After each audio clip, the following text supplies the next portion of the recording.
Bismillahirrahmanirrahim.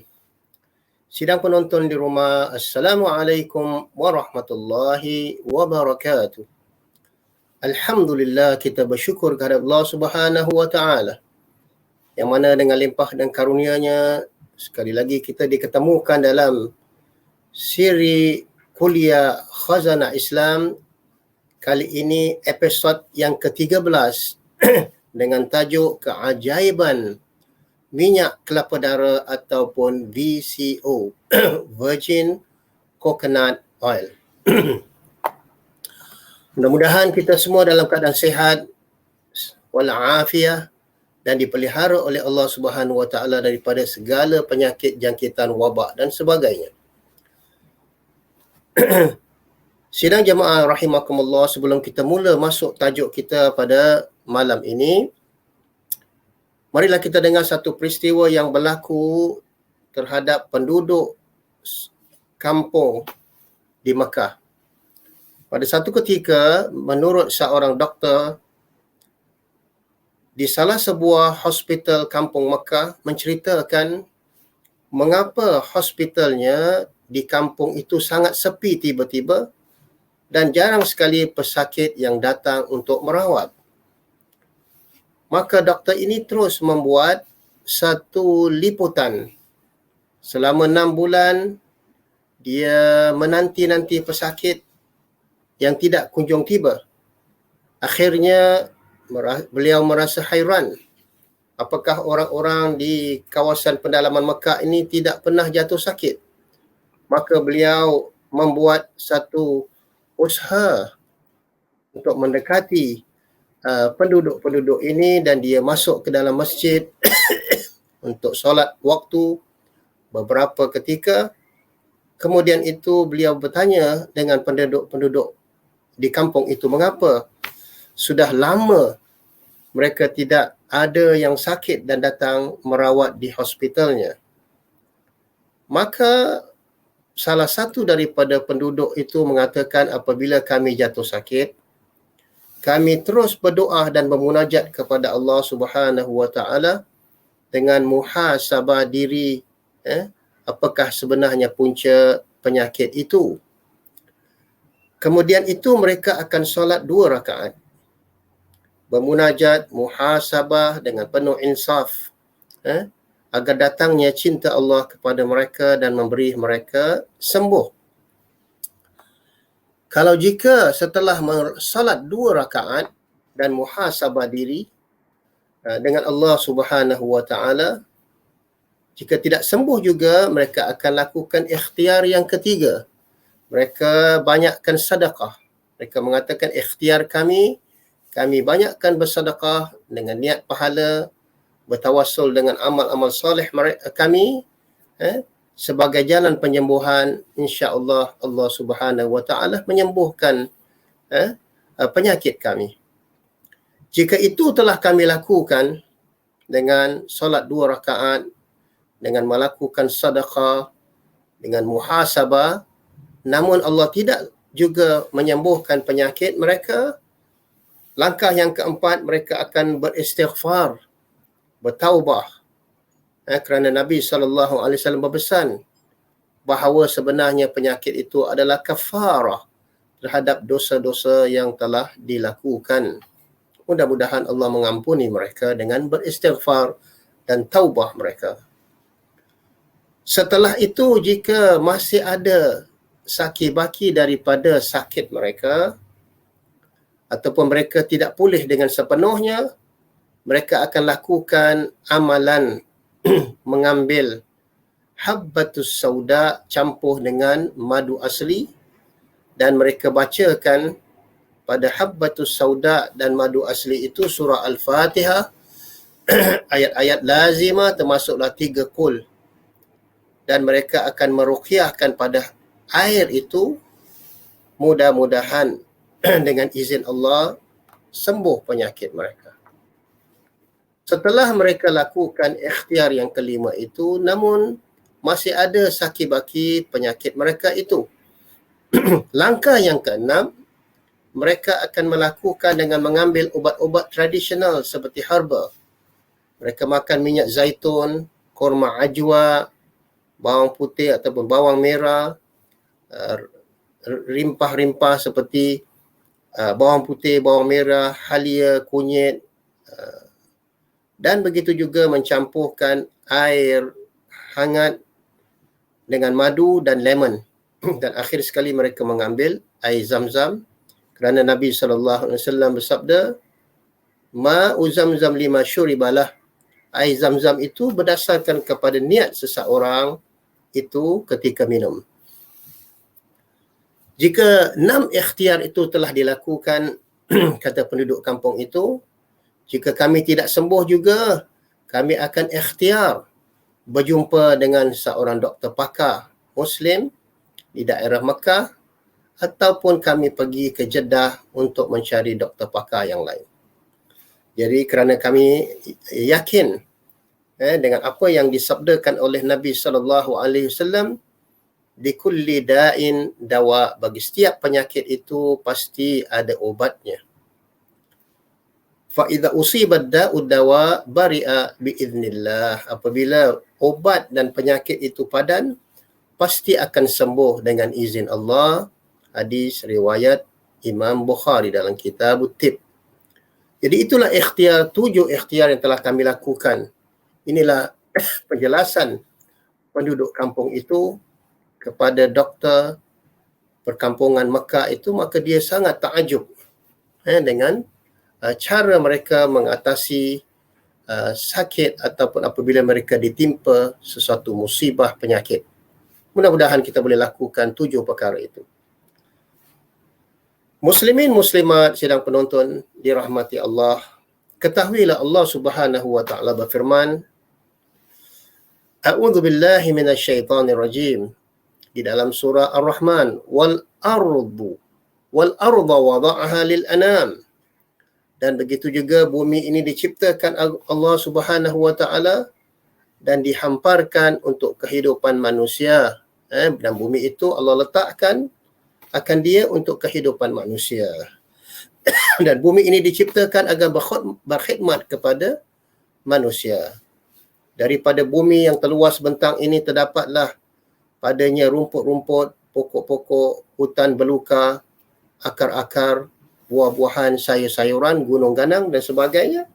Kerana bumi Allah ini merupakan rumah besar ubat-ubat herba dunia mengikut Dr. Seno. Seterusnya, selain daripada itu, Allah Subhanahu wa taala berfirman lagi, yukhrij lana mimma tumbitul ardu min baqliha wa qithaiha wa fumiha wa adasiha wa basaliha, agar dia, yakni Allah, mengeluarkan bagi kami dari apa pun yang ditumbuhkan di atas muka bumi ini, daripada herba-herbanya, sayur-sayurannya, ataupun daripada ketimunnya, ataupun buah kelapa, bawang merah, bawang putih, kacang adas dan sebagainya, agar menjadi penawar kepada manusia dalam menangani apa sahaja penyakit. Maka ketahuilah, muslimin muslimat sidang penonton di rumah, di antara banyak sayur-sayuran, buah-buahan adalah keajaiban buah kelapa. Pernahkah tuan-tuan muslimin muslimat mendengar VCO ataupun keajaiban minyak kelapa darah? Kita tidak akan mengetahuinya melainkan setelah kita membuat kajian. Sebagaimana kenyataan pakar-pakar kesihatan, Profesor Dr. Mary daripada seorang Director Nutritional Science Division telah melakukan kajian beberapa tahun, dan beliau mendapati minyak kelapa darah setelah dikaji merupakan functional food, makanan yang berfungsi untuk merawat segala macam penyakit. Dan satu lagi, Dr. Bruce mengatakan, seorang pakar nutritional juga, mengatakan bahawa minyak kelapa darah adalah minyak yang paling menyihatkan di dunia dan mempunyai beberapa rahsia yang tersembunyi. Yang ketiga, Dr. Mark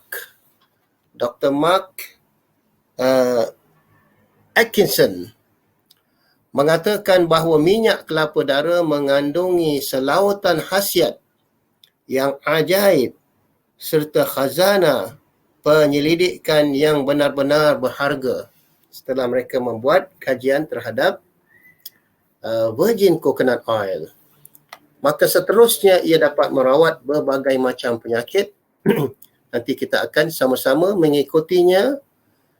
Yang pertama sekali yang kita lihat bahawa minyak kelapa dara setiap hari apabila diminum, ketika perut kosong, 1 sudu besar dicampur sedikit habbatus sauda ataupun minyak zaitun salah satunya, insya-Allah ia boleh membantu selawatan khasiat kesihatan dengan izin Allah Subhanahu wa taala.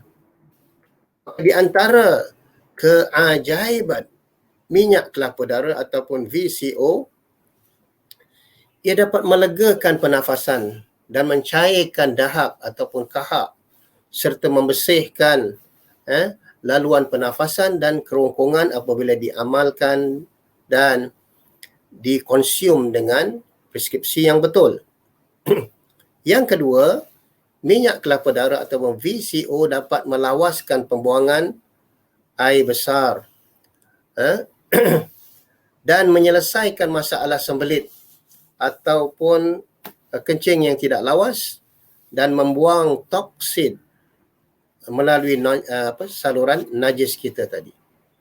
Jadi itu di antara sistem penghadaman kalau apabila kita mengamalkan minum minyak kelapa dara sama ada sebelah pagi ataupun sebelah malam setelah kita makan malam, kita ambil 1 sudu minyak kelapa dara kita minum agar ia dapat membongkar dan mencairkan dan menghadam digestion makanan-makanan yang kita makan kalau ia mengandungi protein yang berat.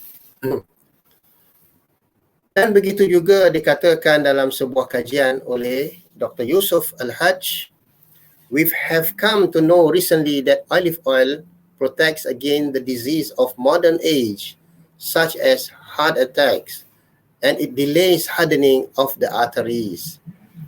Dicampur minyak kelapa dara dengan minyak zaitun, mengikut kajian ini, ia dapat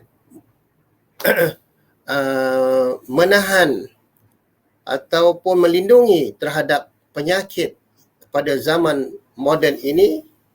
Antaranya adalah berkaitan dengan serangan hati ataupun heart attacks, dan ia dapat melambatkan kebekuan kolesterol terhadap saluran jantung tadi. Dan dikatakan modern science has discovered that olive oil is the enemy of cholesterol. Itu boleh kita lakukan dengan membudayakan makan minyak kelapa dara campur 1 sudu kecil olive oil ataupun minyak zaitun.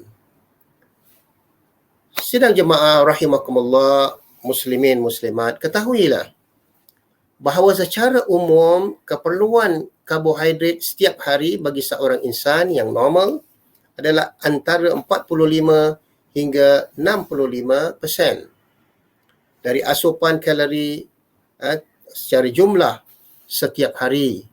Tidak boleh kita ambil lebih daripada itu. Bila keperluan kalori anda adalah 2000 kalori setiap hari, berarti sekitar 900 hingga 1300 kalori berasal daripada karbohidrat.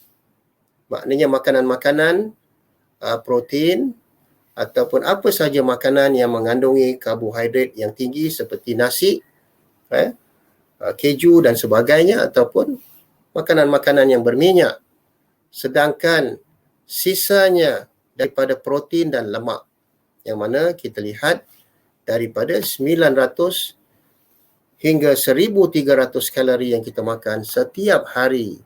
Maka dari itu kita mestilah bijak agar kita makan makanan yang seimbang. Dengan itu kita perlu mengamalkan minyak kelapa dara. Yang ketiga, minyak kelapa dara meningkatkan kadar metabolisme sistem pada seluruh sel tubuh badan kita, dan minyak kelapa darah akan diserap terus sebagai komponen tenaga dalam badan, dan badan anda akan terasa lebih bertenaga setelah kita amalkan minyak kelapa darah. Khasiat yang keempat, minyak kelapa darah dapat membantu di dalam usus kecil dan usus besar. Ia memusnahkan organisma perosak seperti virus, bakteria, kulat, protoza ataupun cacing. Dengan minyak kelapa darah ini, penghadaman kita dapat mencapai tahap yang maksimal insya-Allah ta'ala. Yang kelima, khasiat minyak kelapa darah ataupun VCO dapat mengurangkan keadaan mudah lapar. Sebelum kita makan, tengah hari ataupun malam, apabila kita konsum satu sudu VCO 1 jam sebelum makan, kita akan rasakan bahawa kita tidak akan mudah lapar ataupun terlalu lapar. Jadi bila penghadaman mencapai tahap maksima, tubuh badan kita dapat lebih khasiat dan bertenaga tadi. Yang keenam, minyak kelapa darah dapat membantu berat badan yang terkawal, tidak perlu makan banyak dan kerap. Mana apabila kita sebelum makan 1 jam, kita ambil minyak kelapa darah 1 sudu besar atau sudu makan, ia dapat mengawal kita supaya kita tidak makan banyak. Yang ketujuh, insya-Allah minyak kelapa darah dapat mengurangkan kandungan lemak dalam badan, agar ia dapat mengurangkan berat badan seberapa yang maksimal, dan berat badan kita turun mengikut kesesuaian tubuh badan seseorang itu kerana dia akan dapat mengurangkan LDL, makna low density lipoprotein, apabila kita banyak makan makanan yang berprotein. Sebab itu kita kena mengurangkan protein yang berlebih-lebihan. Dan begitu juga mengapa kadang-kala seseorang itu dia mudah rasa lapar. Baru makan 40 minit, 1 jam dia sudah rasa lapar. Jadi dengan itu kita lihat apabila kita konsum ataupun mengamalkan makan minyak kelapa darah, ia dapat mengurangkan cepat lapar tadi dengan izin Allah Subhanahu Wa Taala. Yang ke-8, minyak kelapa darah apabila dicampur dengan habbatus sauda, ia tidak mudah, ia dapat mencegah, menambahkan imun sistem yang kuat, membela daripada jangkitan penyakit dengan bertambahnya kuatnya sistem kekebalan ataupun imun sistem tubuh badan kita.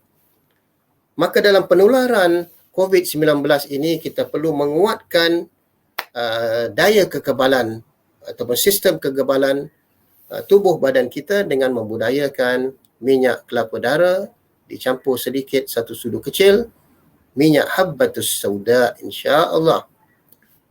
Dan seterusnya, khasiat yang ke-9, minyak kelapa darah dapat mengurangkan kelekitan pada platelet darah kita.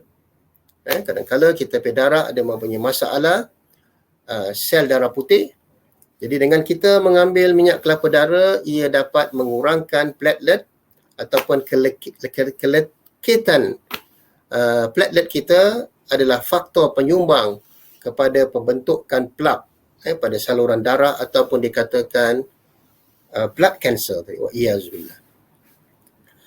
Yang ke-10, begitu juga mengurangkan risiko serangan sakit jantung ataupun heart attack ataupun darah tinggi. Ia mengelakkan terbentuknya plak pada saluran darah kita, terutama saluran darah yang berhubungan arteri dengan jantung. Yang ke-11, sidang jamaah rahimakumullah, sidang penonton di rumah, ketahuilah bahawa kesan jangka panjang pengambilan minyak kelapa darah ataupun VCO, ia dapat mempercepatkan pergantian sel-sel mati dengan menggantikan sel-sel yang baru. Kerana mengikut kajian saya, setiap hari lebih kurang 550 bilion sel kita mati setiap hari. Jadi ia perlu makanan yang seimbang bersama dengan VCO. Ia dapat mempercepatkan pergantian sel-sel yang mati dan mengembalikan keanjalan, kelembutan dan kehalusan kulit kita, insya-Allah. Seterusnya, yang ke-12, minyak kelapa darah ataupun VCO dapat mengurangkan kadar kolesterol yang tidak baik, dikatakan HDL. Oleh itu, adalah alternatif terbaik bagi minyak-minyak lain yang mengandungi kandungan kolesterol yang tinggi, yang mana kita memerlu tukarkan, mengurangkan kadar kolesterol yang tinggi, yang dikatakan low density lipoprotein, yang mana ia boleh membahayakan saluran jantung kita ataupun arteri kita apabila berkumpulnya minyak-minyak yang beku di dalam saluran darah kita tadi. Seterusnya, kita perlu mengamalkan diet karbo ataupun berdiet dengan mengurangkan kadar kolesterol dengan VCO sendiri tidak mengandungi kolesterol. Jadi apabila kita tukar budaya, kalau dulu kita masak dengan menggunakan minyak sayuran, minyak kacang dan sebagainya, cuba kita tambah 30% daripada minyak masakan kita itu dengan VCO, apapun gorengan, tumisan, lauk-lauk kita dicampur 30-40% minyak kelapa darah. Ke-13 oleh itu adalah alternatif. Minyak kelapa darah ini merupakan alternatif yang terbaik bagi minyak-minyak lain yang mengandungi kolesterol yang tinggi, ataupun dikatakan harmful tadi. Maka itu kita perlu mempertingkatkan, kita perlu membanyakkan HDL, maknanya kolesterol yang baik, dengan membudayakan setiap masakan kita, tumisan kita ataupun apa yang kita makan setiap hari ditukarkan dengan VCO ataupun dengan extra virgin olive oil. Yang ke-14, yang seterusnya, VCO juga dapat mengawalkan kencing manis ataupun dikatakan diabetes. Ia dapat memberi fungsi pankreas kita lebih efisien dan mengeluarkan insulin sementara sel bekerja lebih cekap, mengambil gula darah keperluan. Ini bagi orang yang baru kena diabetes type 1 tadi. Kalau diabetes type 3 perlu mengambil obat-obat diabetes. Seterusnya, yang ke-15, mengatasi masalah penyakit degeneratif. Dalam masalah usia kita meningkat, meningkat lanjut, dan antioksida semula jadi dalam minyak kelapa darah adalah penghambat pembentukan radikal bebas ataupun free radical. Ini mengikut kajian banyak pada makmal-makmal yang telah dilakukan oleh pakar-pakar nutritionist. Selanjutnya, yang ke-16, minyak kelapa darah tidak meningkatkan paras kelekitan pada platelet darah kita. Yang ke-17, mengatasi pembentukan plak pada pembuluh darah yang menjadi antara faktor utama kepada serangan jantung, wa iyazbillah min zalik.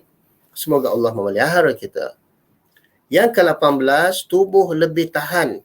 Kita mempunyai imun sistem yang kuat untuk menghalang, menepis serangan penyakit kerana memiliki ejen antivirus, antibakteria, antifungus dan begitu juga bakteria-bakteria yang berada pada udara yang bebas, bagaimana pada keadaan kita pada hari ini apabila berlakunya penularan coronavirus 19, kita perlu menguatkan sistem imun sistem ataupun sistem kekebalan tubuh badan kita supaya dapat menangkis segala macam bakteria, virus ataupun sebagainya. Ketahuilah sidang jamaah rahimakumullah, tanpa kita sedari, lemak memang dapat menambahkan berat badan dan kolesterol dalam tubuh badan kita. Lebih-lebih lagi kita kena jaga dan sekat anak-anak kita sejak daripada kecil lagi. Sejak umur 4 tahun, 5 tahun mereka banyak mengamal, mengkonsum, makan setiap hari. Makanan-makanan segera, fast food dan sebagainya. Tanpa kita sedari, bererti anak yang mengalami kegemukan obesitas tidak boleh makan makanan mengandungi lemak setiap hari. Kita kena mengawalnya.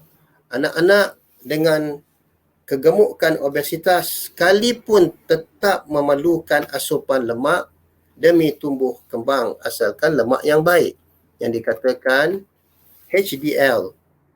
Seterusnya, VCO mempercepatkan pergantian sel-sel kulit yang mati.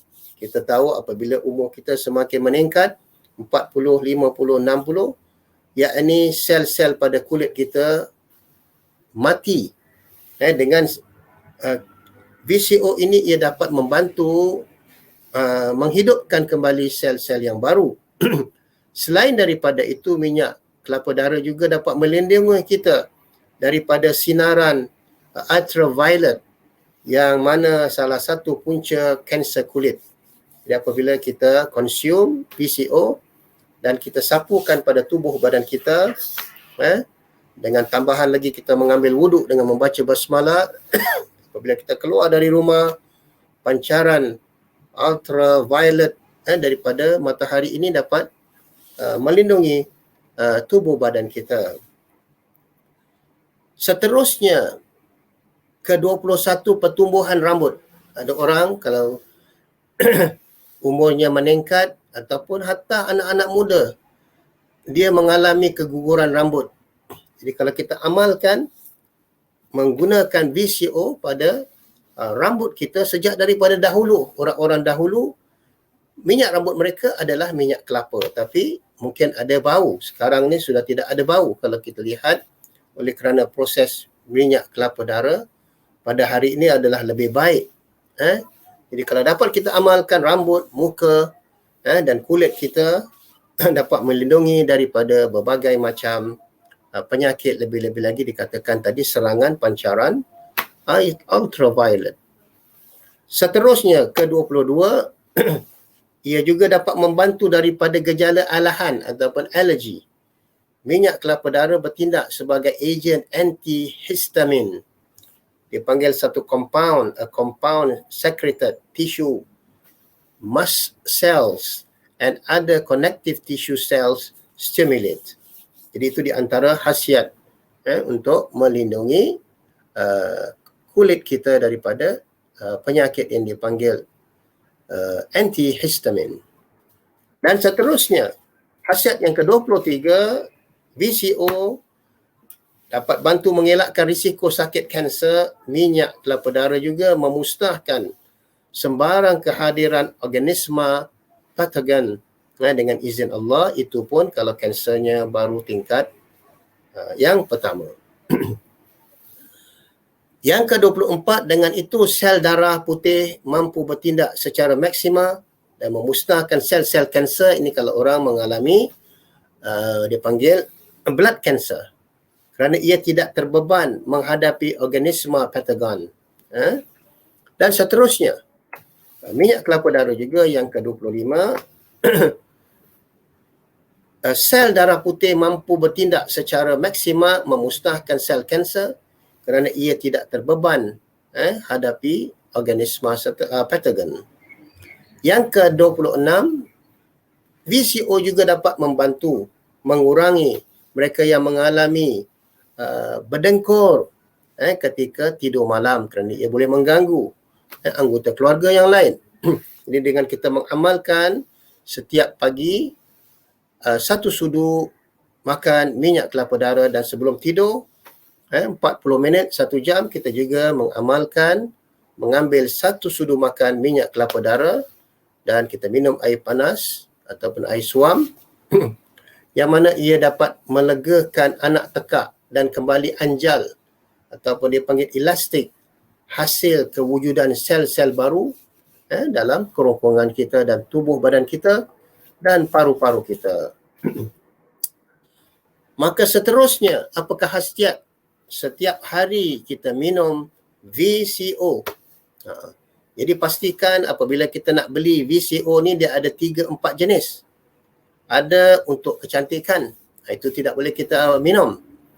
Kita minum minyak kelapa darah ini memang khusus untuk dikonsum, bukan external use. Jadi kita cari. Yang ketiga tu minyak kelapa darah untuk minyak kelapa untuk masak. Untuk kita masakan kita ini apabila kita goreng, tumis dan sebagainya, ia dapat mengurangkan kadar kolesterol yang tinggi. Jadi cara untuk kita gunakan produk ini ataupun VCO sangat mudah. Bagaimana tuan-tuan muslimin muslimat? Setiap pagi ketika perut kita masih kosong, 1 sudu makan sebelah pagi, dan begitu juga sebelum tidur selepas makan makanan yang berat, kita ambil 1 sudu makan minyak kelapa darah, campur sedikit dengan 1 sudu minyak zaitun, kemudian kita minum. Setelah itu setengah jam kita ambil air suam sebelum kita tidur. Jadi itulah yang mana kita lihat keajaiban minyak kelapa darah, sama ada untuk external use, untuk melindungi kulit kita dan begitu juga wajah kita, kerana kegunaan luaran sapu ataupun external use sahaja di tempat masalah ataupun mana-mana yang sakit ataupun mereka ada masalah alergik ataupun begitu juga tentang masalah kulit. Telah terbukti perbandingan antara sumber makanan yang bertenaga, perbandingan antara minyak kelapa darah dengan minyak sayuran. Minyak kelapa darah tidak membeban organ pankreas yang mengeluarkan insulin. Minyak kelapa darah mengandungi lemak tepu yang mana rantai sederhana pendek. Namun minyak sayuran sangat membebankan pankreas kita, dan begitu juga LCVA hanya sebahagian dapat dihadamkan, hanya boleh dihadamkan hempedu dan sebagainya kalau bandingkan minyak kelapa darah dengan minyak sayuran. Minyak kelapa darah sudah mula dihadamkan dengan hanya enzim air liur kita hingga masuk ke dalam perut. Sangat baik untuk mereka yang ada gangguan pencernaan, digestion, dan untuk menguatkan kita punya metabolisme. Begitu juga kajian telah membuktikan bayi yang premature ataupun bayi pramatang 7 bulan, 6 bulan, apabila mereka diberikan sedikit minyak kelapa darah, 1 sudu kecil, dan didapati bahawa perkembangan tubuh badan bayi-bayi yang lahir premature itu berkembang dengan baik, alhamdulillah. Sedangkan minyak sayuran hanya boleh dihadamkan hempedu dan perlu enzim pankreatik dan berbagai enzim untuk memecahkannya kepada unit-unit kecil. Dan seterusnya, marilah kita sentiasa mengamalkan budaya untuk menguatkan sistem kekebalan kita. Di antaranya kita mengamalkan makan buah-buahan yang banyak, sayur-sayuran setiap hari sebelum kita mengambil makanan berat seperti makanan protein tinggi ataupun karbohidrat. Kemudian itu kita mengamalkan pada paginya 1 sudu makan minyak kelapa darah sebelum kita makan makanan yang berat. Begitu juga sebelah malam setelah kita makan makanan yang berat, kita berehat 2 jam. Kemudian itu 1 jam sebelum tidur, kita ambil 1 sudu makan minyak kelapa darah. Kita minum pelan-pelan, dihisap. Dan setelah setengah jam barulah kita minum air suam. Dan insya-Allah kita akan rasakan sekurang-kurangnya 40 hari setelah kita membudayakan dengan VCO ataupun dikatakan virgin coconut oil ataupun dalam bahasa Melayu dipanggil minyak kelapa dara. Mudah-mudahan selamat mencuba dan konsum. Bolehlah kita usaha untuk memelihara diri kita dan ahli keluarga kita daripada serangan segala macam virus, bakteria.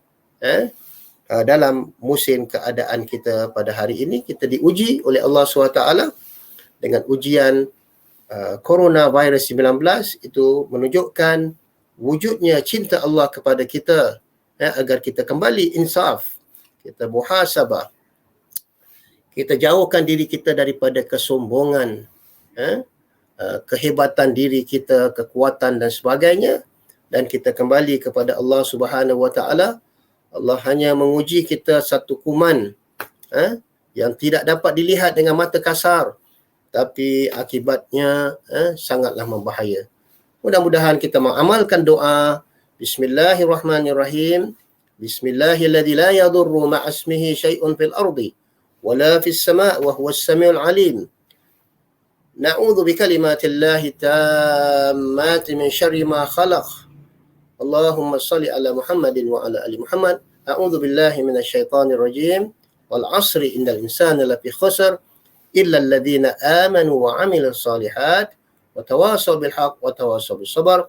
Semoga bertemu lagi pada Khazanah Islam episod yang ke-14. Assalamualaikum.